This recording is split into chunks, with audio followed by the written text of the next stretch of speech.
शिक्षा का स्वर सबसे उच्चतम है। सभी बच्चों को अच्छी शिक्षा प्राप्त हो ताकि वे न केवल कागज की डिग्री प्राप्त करें परंतु वह ज्ञान और कौशल भी प्राप्त करें जिससे उनका जीवन सफल बन सके। मेरे सपनों का भारत एक ऐसा देश है जहां पर्यावरण की रक्षा की जाए, प्राकृतिक संसाधनों का जिम्मेदारी से उपयोग करा जाए, जहां आने वाली पीढ़ी के लिए एक हरित और स्वच्छ भारत छोड़ा जाए। मेरे सपनों का भारत एक ऐसा भारत है जहां सभी को समान अवसर प्राप्त हो, जाति रंग रूप के आधार पर किसी के साथ भी भेदभाव ना हो, सभी अपने मेहनत और प्रतिभा के बल पर आगे बढ़े। मेरे सपनों का भारत एक ऐसा भारत है जहां स्वास्थ्य सुविधाएं सबके लिए उपलब्ध हो, हर नागरिक चिकित्सा की सेवा प्राप्त कर सके, हर नागरिक, ताकि एक स्वास्थ्य समस्याएं हमें एक बड़ी मुद्दा ना बन सके। मेरे सपनों का भारत एक ऐसा भारत है जहां बच्चे मजदूर ना बने, ना ही कोई गरीब, सबके पास 2 वक्त की रोटी और रोजगार हो। मेरे सपनों का भारत एक ऐसा भारत है जहां लड़कियों को घर से बाहर निकलने से पहले सोचना ना पड़े, उन्हें अपने सुरक्षा के बारे में चिंतित ना होना पड़े। प्रिय साथियों, मेरे सपनों का भारत एक कल्पना नहीं, एक संभावित वास्तविकता है जो हम सब मिलकर साकार कर सकते हैं। यह सपना तभी पूरा होगा अगर हम छोटे छोटे प्रयासों से बड़ी दिशाओं की ओर काम करेंगे। हम एकजुट होकर इस सपने को सच करेंगे और ताकि हम एक ऐसा भारत देश बनाए जहां हर नागरिक को एक बेहतरीन जीवन जीने का मौका मिल सके। अंत में मैं आप सभी का ज्यादा समय न लेते हुए बस यही पंक्तियां कहना चाहूंगी। आज हर ओर एक आवाज है, आज हर ओर एक आवाज है, आज भारत आजाद है, आज भारत आजाद है। पर क्या आजाद हिंद का सपना साकार है? भूख बीमारी और अशिक्षा, भूख बीमारी और अशिक्षा, क्या यही हिंद की शान है? क्या यही हिंद की शान है? भूख बीमारी और अशिक्षा, क्या यही हिंद की शान है? क्या यही हिंद की शान है? ढेरों बुराइयों से लिपटी भारत माँ की आन है, भारत माँ की आन है। तो उठो जागो कुछ काम करो, तो उठो जागो कुछ काम करो, किसी का स्वप्न तो साकार करो, किसी का स्वप्न तो साकार करो। तो ढेरों बुराइयां है सामने, ढेरों बुराइयां है सामने, किसी का तो उद्धार करो, किसी का तो उद्धार करो। तो मिलकर एक शुरुआत करो, सपनों का भारत तैयार करो। सोने की चिड़िया फिर बनेगा मेरा देश, सोने की चिड़िया फिर बनेगा मेरा देश। अमल शांति हो हर द्वार, अमल शांति हो हर द्वार। उस पल भारत होगा आजाद, उस पल भारत होगा आजाद, जिसकी विश्व करेगा जय जयकार, जय जयकार, जय जयकार, जिसकी विश्व करेगा जय जयकार, जय जयकार, जय जयकार। जय हिंद, जय भारत।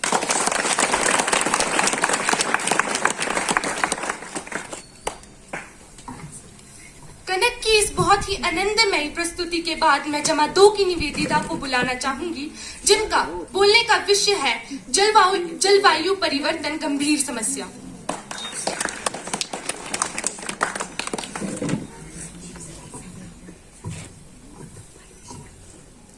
आदरणीय प्रधानाचार्य महोदय, उप प्रधानाचार्य महोदय एवं अन्य अध्यापक तथा मेरे समक्ष बैठे भाइयों तथा बहनों, मैं निवेदिता शर्मा कक्षा 10-2 की छात्रा आप सभी के समक्ष अपने कुछ विचार लेकर प्रस्तुत हुई हूँ। मेरे आज बोलने का विषय है जलवायु परिवर्तन एक गंभीर समस्या। जैसा कि आप सभी लोग जानते हैं, जलवायु का अर्थ है पृथ्वी पर होने वाली मौसम में बदलाव। पृथ्वी पर होने वाली मौसम में बदलाव ही हम जलवायु परिवर्तन कहते हैं। इसके लिए कई कारण सदियों से अपना योगदान देते जा रहे हैं। हालांकि अभी हाल ही के वर्षों में वातावरण में हुआ प्रदूषण मानव गतिविधियों के परिणाम है और इन्हीं गतिविधियों ने वातावरण पर नकारात्मक प्रभाव डाला है। हम आज के समय में कार, मोटर आदि का इस्तेमाल करते हैं, जो कि हमारे वातावरण को बहुत प्रदूषित कर रहा है। वातावरण में प्रदूषण के कारण बहुत है, जैसे कि सूर्य से उत्सर्जित जो ऊर्जाएं पृथ्वी पर पड़ती है, पृथ्वी तक पहुंचती है, वह हवाओं और महासागरों द्वारा विभिन्न क्षेत्रों में अपना योगदान देती है,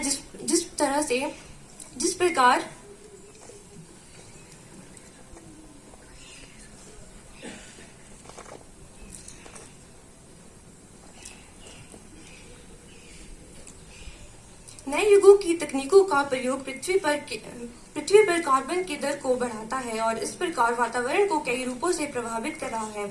जैसे परिवर्तन के कारण कई पौधे व जानवरों की प्रजाति विलुप्त हो चुकी है और कई प्रजाति विलुप्त होने के कगार पे पहुंच चुकी है। वैसे तो जलवायु परिवर्तन में प्राकृतिक अपना योगदान देती है, पर आज के समय में जलवायु परिवर्तन हम इंसानों की वजह से हो रहा है। जिस कदर हम अपने वातावरण को प्रदूषित कर रहे हैं, आने वाले समय में यह हमारे वातावरण के लिए बहुत ही हानिकारक होगा। खाद आदि रसायनों का इस्तेमाल करके हमने अपने देश की जमीनों को बंजर कर दिया है, जिसका सीधा असर हमारे किसानों पर पड़ रहा है और साथ ही साथ हमारे अर्थव्यवस्था को भी बिगाड़ रहा है। अंत में मैं इतना ही कहना चाहूंगी कि एक देश नागरिक होने के नाते आप सभी की यह जिम्मेवारी बनती है कि आपके देश में क्या हो रहा है, आपको अपने वातावरण, अपने आसपास की जानकारी होनी आवश्यक है और अपना योगदान देना, आप अपना योगदान इस देश के उज्जवल भविष्य के लिए अभी से देना शुरू कर दे। जय हिंद, जय भारत।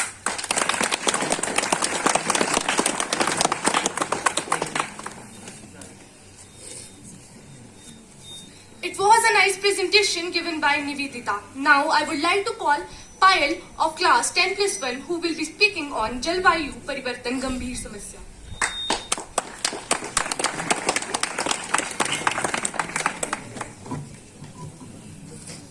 सर्वप्रथम सभी को मेरा प्रेम भरा नमस्कार। आदरणीय प्रधानाचार्य महोदय, अन्य अध्यापक एवं अध्यापिका वर्ग तथा मेरे समक्ष उपस्थित प्यारे भाइयों तथा बहनों, मैं पायल 10/1 की छात्रा आप सभी के समक्ष जिस विषय को लेकर उपस्थित हुई हूँ उसका शीर्षक है जलवायु में परिवर्तन गंभीर समस्या। जलवायु परिवर्तन की ना करे अनदेखी, जलवायु परिवर्तन की ना करे अनदेखी, पर्यावरण संरक्षण सबका लक्ष्य हो एक ही। पृथ्वी पर जलवायु की परिस्थितियों में बदलाव को जलवायु परिवर्तन कहा जाता है।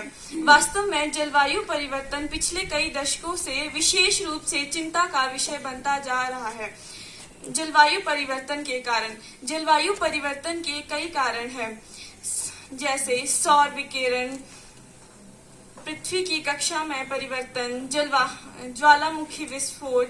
इसके अलावा मानवीय गतिविधियां भी जलवायु में परिवर्तन ला रही है। जीवाश्मी ईंधनों के दहन की वजह से उत्पन्न CO2, वाहनों का प्रदूषण, वनों की कटाई आदि गतिविधियां हैं जो जलवायु में परिवर्तन ला रही है। जलवायु परिवर्तन के प्रभाव। जलवायु परिवर्तन के कारण पृथ्वी में कई नकारात्मक प्रभाव आ रहे हैं। वनों पर प्रभाव। वातावरण के लगातार बदलते माहौल के कारण पेड़ों की कई प्रजातियां विलुप्त हो रही हैं। तापमान में वृद्धि के कारण हिम का पिघलना एक प्रमुख समस्या बन गया है। जलवायु को नियंत्रित करने और धरती पर स्वस्थ वातावरण बनाए रखने के लिए हमें धरती पर मानवीय गतिविधियों द्वारा होने वाले प्रभावों को नियंत्रित किए जाने की आवश्यकता है, तभी धरती को हरा भरा बनाए रखा जा सकता है। धन्यवाद। जय हिंद, जय हिंद।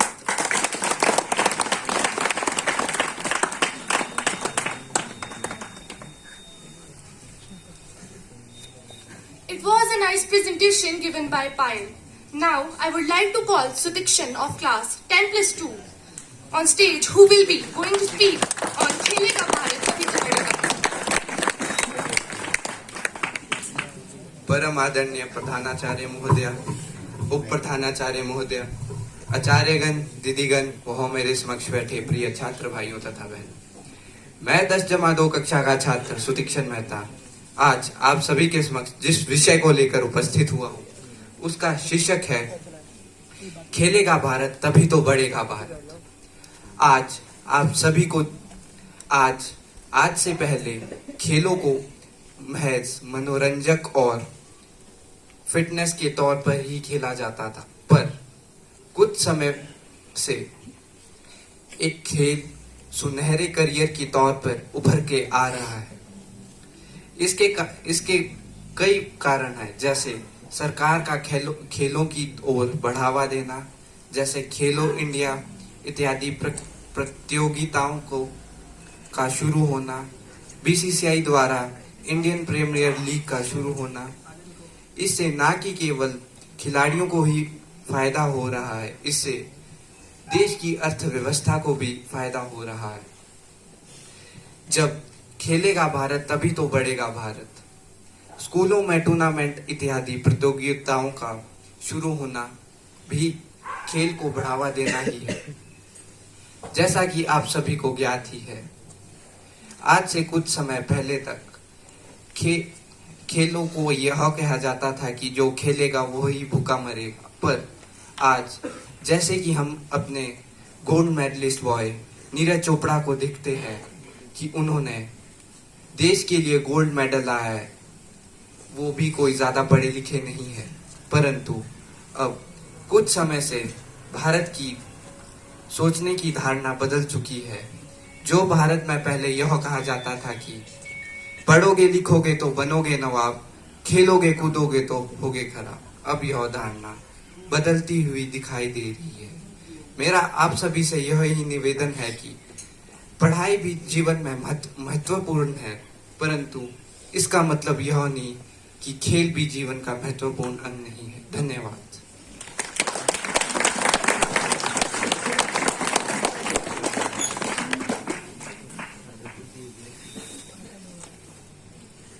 एक बहुत ही अच्छी प्रस्तुति दी गई सुदीक्षण के द्वारा।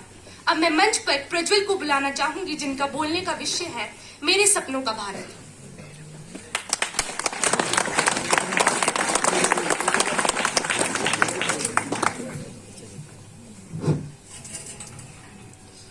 जहां ना नफरतों का रंग हो, आपसी प्रेम और दिल से कुछ नए करने की उमंग हो, जहां भी जाए सब संग संग हो, सब पर मोहब्बतों के रंग हो, जहां सब कुछ पैसा ना हो, मेरा भारत देश कुछ ऐसा हो। परम आदरणीय प्रधानाचार्य महोदय जी, आदरणीय उप प्रधानाचार्य महोदय जी, अन्य अध्यापक एवं अध्यापिका वर्ग तथा मेरे प्यारे भाइयों और बहनों, सबसे पहले आप सभी को मेरा नमस्कार।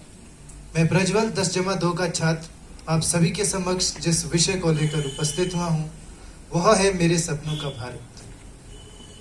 भारत एक ऐसा देश है जहाँ विभिन्न संस्कृतियों और धर्मों के लोग एक साथ सद्भाव से रहते हैं।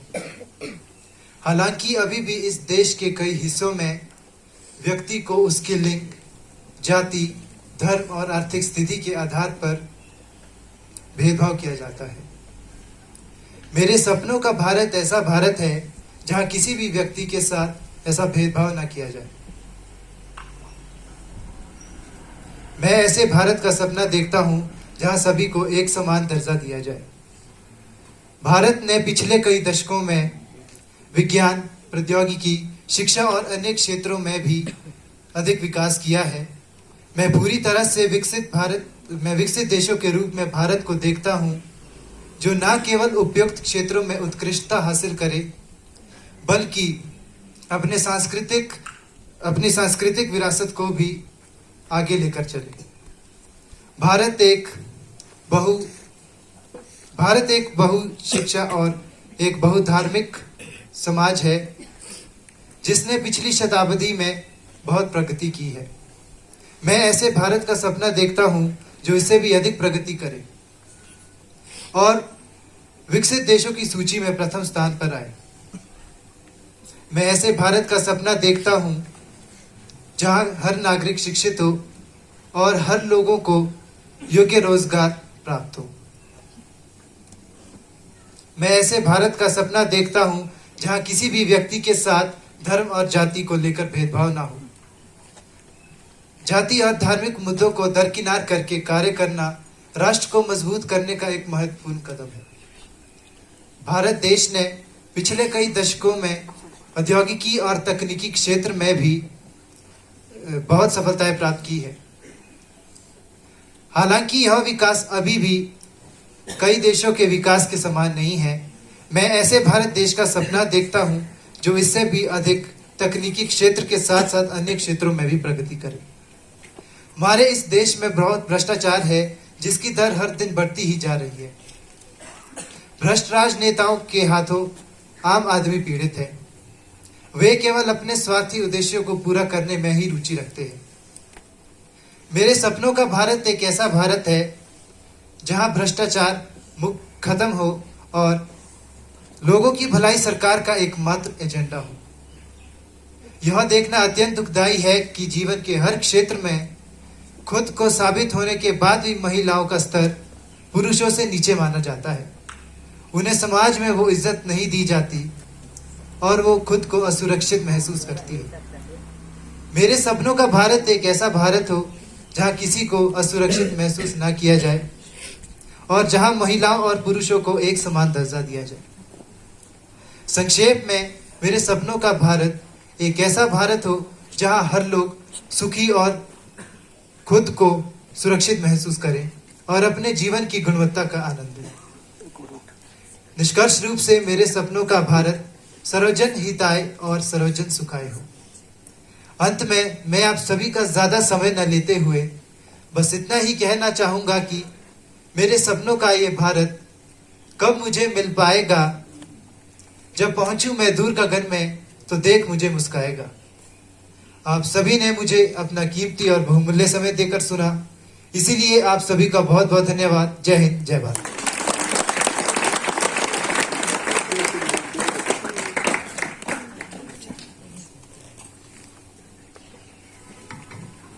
एक बहुत ही अद्भुत प्रस्तुति दी गई प्रज्वल के द्वारा। अब मैं जमा 2 के छात्र अनमोल को मंच पर बुलाना चाहूंगी, जिनके बोलने का विषय है खेलेगा भारत तभी तो बढ़ेगा भारत।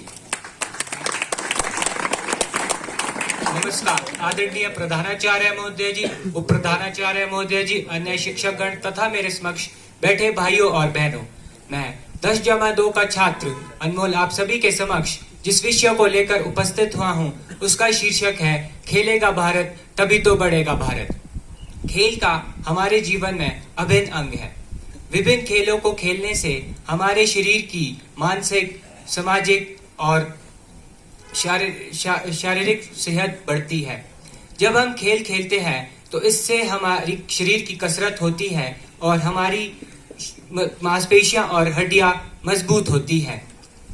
इसके साथ ही साथ खेल हमें अनुशासन और नियमों का पालन भी करवाता है।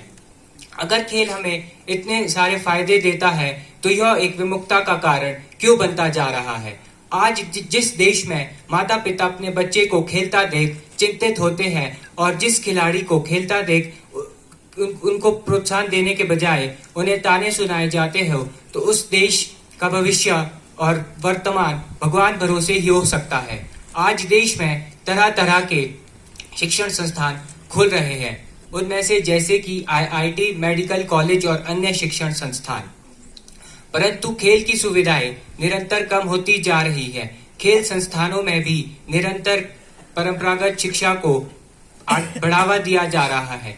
आज बेरोजगार लोग अपने पेट को भरने के लिए और अपने आजीविका जीने के लिए साधन ढूंढ रहा है। इसीलिए माता पिता अपने बच्चों को व्यावसायिक शिक्षा दिलाने में लगे हुए हैं। अंत में मैं आपका ज्यादा समय न लेते हुए बस इतना ही कहना चाहूंगा कि हमें भारत में खेल के महत्व को ज्यादा से ज्यादा बढ़ावा देना होगा, जिससे कि हमारा देश विकसित हो सके और हम और हमारा देश इसी तरह आगे बढ़ता रहे। धन्यवाद। जय हिंद, जय हिमाचल।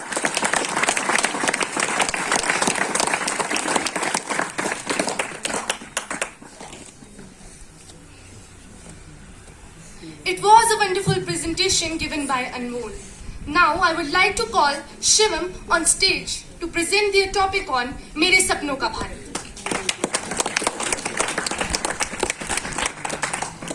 हम अपनी जान की दुश्मन को अपनी जान कहते हैं, हम अपनी जान की दुश्मन को अपनी जान कहते हैं। मोहब्बत की इस मिट्टी को हिंदुस्तान कहते हैं, मोहब्बत की इस मिट्टी को हिंदुस्तान कहते हैं।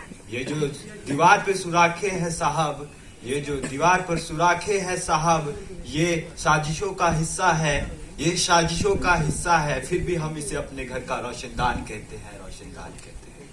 इन्हीं पंक्तियों के साथ परम आदरणीय प्रधानाचार्य महोदय जी, प्रधानाचार्य महोदय, अन्य अध्यापक एवं अध्यापिकागण व मेरे समक्ष उपस्थित प्रिय सहपाठी, आप सभी को मेरा सादर। मैं अपना परिचय अपने नाम से नहीं बल्कि अपने देश से देना चाहूंगा।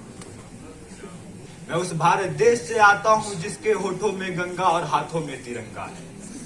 ये वो देश है जो कभी सत्यम शिवम सुंदरम, कभी वंदे मातरम, तो कभी पंजाब सिंध गुजरात मराठा द्राविड़ उत्कल बंगा है।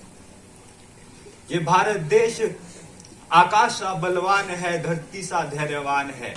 जब किसी नारी का अनादर हो तो इसका बच्चा बच्चा हनुमान है, बच्चा बच्चा हनुमान है।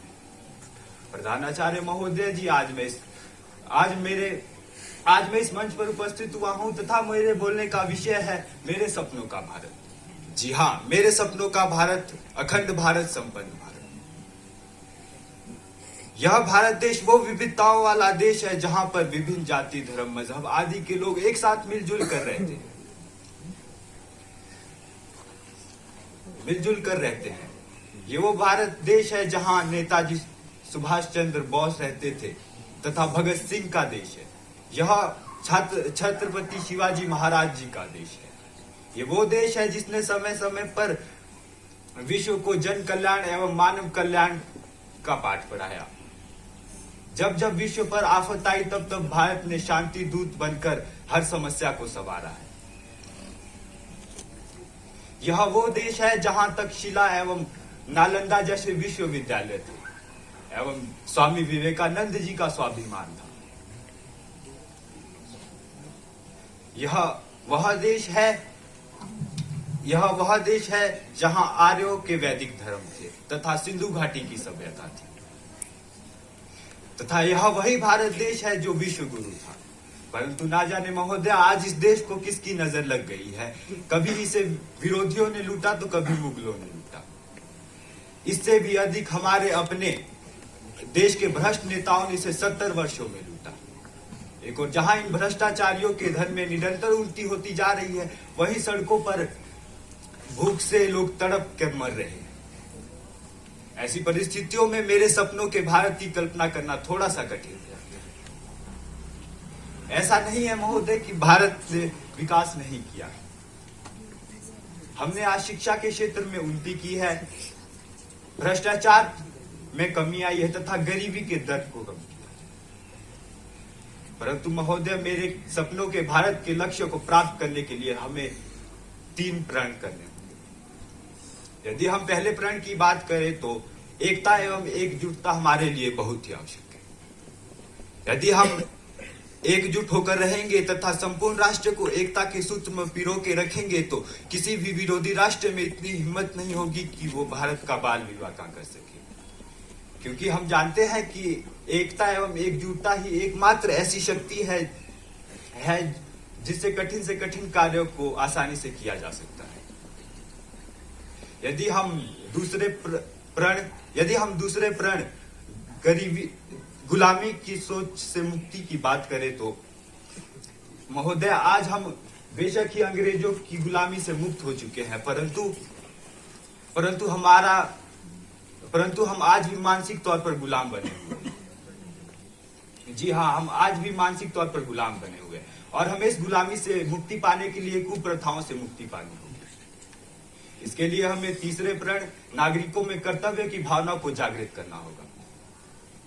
कोई भी देश तब तक विकास नहीं कर सकता जब तक उस देश के नागरिक अपनी जिम्मेदारियों के प्रति कर्तव्य परायण ना हो। मेरे सपनों के भारत बनाने की जिम्मेदारी केवल मेरी अथवा सरकार की ही नहीं अपितु हर उस व्यक्ति की है जो भारत देश का निवासी है। महोदय, हमें अपने विरासत पर गर्व करना चाहिए तथा धरोहरों की रक्षा करनी चाहिए। क्योंकि सांस्कृतिक धरोहर एवं विरासत ही एकमात्र ऐसी चीज है जिसने विश्व में भारत के स्थान को ऊंचा किया है। इसलिए हमें इस पर विशेष ध्यान देना चाहिए। अंत में बस इतना ही कहना चाहूंगा कि मेरे सपनों के भारत में कोई भी शोषित वर्ग ना हो, किसान दुखी ना हो, धन की कमी ना हो तथा सभी को समान अधिकार मिले। मैं ऐसे भारत की कल्पना करूंगा जो विश्व स्तर पर शक्तिशाली हो एवं विश्व गुरु का ताज भारत के शिखर सिर पर हो, ताकि कोई भी भारत की तरफ आंख उठाकर ना देखे। यदि फिर भी कोई भारत की तरफ आंख उठाकर भी देखेगा तो अंत में मैं चंद लाइनों के साथ अपनी वाणी को विराम दूंगा। हम जुनून गर्दिश के मुख को मोड़ देते हैं, हम जुनून गर्दिश के मुख को मोड़ देते हैं, हम जुल्म के पंजों को तोड़ देते हैं। ना देखना मेरे इस वतन को इन निगाहों से, ना देखना मेरे इस वतन को इन निगाहों से, वरना जमाना अक्सर गवाह है कि हम ऐसी आंखों को फोड़ देते हैं, हम ऐसी आंखों को फोड़ देते हैं। धन्यवाद। जय हिंद, जय भारत।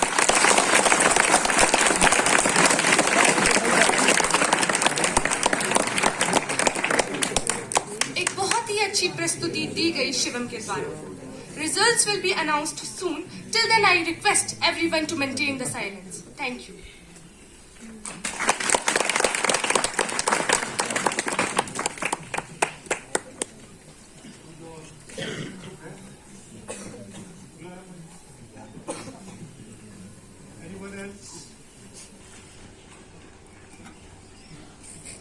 तो बॉयज में जो हमारे पास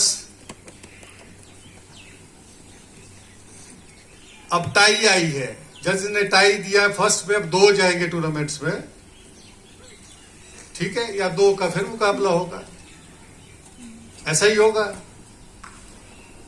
प्रज्वल और शिवम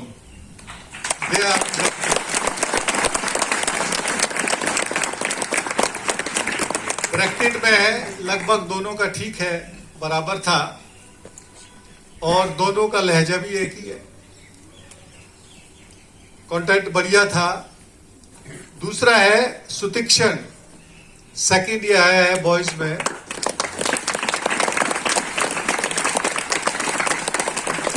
सुतीक्षण द्वितीय कौन है? सुतीक्षण, अच्छा। तीसरा है अनमोल। अनमोल कौन है? अनमोल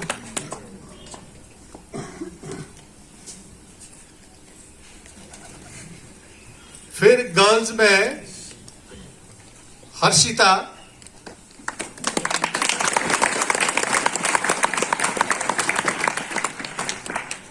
पहला स्थान इसको मिला है। द्वितीय है कनक, तृतीय है निवेदिता।